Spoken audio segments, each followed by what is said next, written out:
আকাশ থেকে মান্না সালোয়াক বের হতো, মানে ঘুমাই থাকতো, সকালবেলা উঠে খাবার বাটিতে পড়ে থাকতো, বুঝছো? ওটা খেলে খুব মজা, আর বেহেশতের খাবার চলে আসতো। কিন্তু ওরা বললো আমরা এগুলো খাবো না, আমরা হচ্ছে ধান, পেঁয়াজ, গম এসব খাবো। তখন ওগুলো আল্লাহ তাআলা ওদেরকে কষ্ট করে ফলাতে হবে, বলো?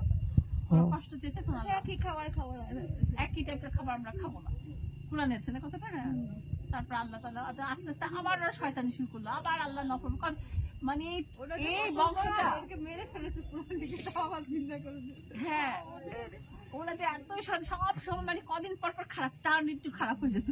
গাভী পূজা করতে লেগে গেল, ওটা তো হ্যাঁ, ওটা তো মুসা নবী, হ্যাঁ চুড়ে গেল, হ্যাঁ তুর পাহাড়ে গেল। তখন ওরা এমন মানে শিরকি করা শুরু করলো, তখন আল্লাহ তাআলা অভিশাপ দিল না ওদেরকে। তখন অভিশাপ বলে কি, ওই যে কি পোকা লেগে গেল, যে মরক লেগে গেল সব খাবারের মধ্যে। তারপর হচ্ছে কি একবার হচ্ছে ব্লাড বৃষ্টিও হলো। তারপর হচ্ছে স্কিনে প্রচন্ড সবার ঘা পাচড়া হতে শুরু করলো। এরকম করে 12টা ওদেরকে নিদর্শন দিল আল্লাহ। ওরাই তো যে 40 বছর ইয়েতে ঘুরেছিল, মানে কি বলে ওদেরকে অভিশাপ দিয়েছিল, সেরকম থাকবে।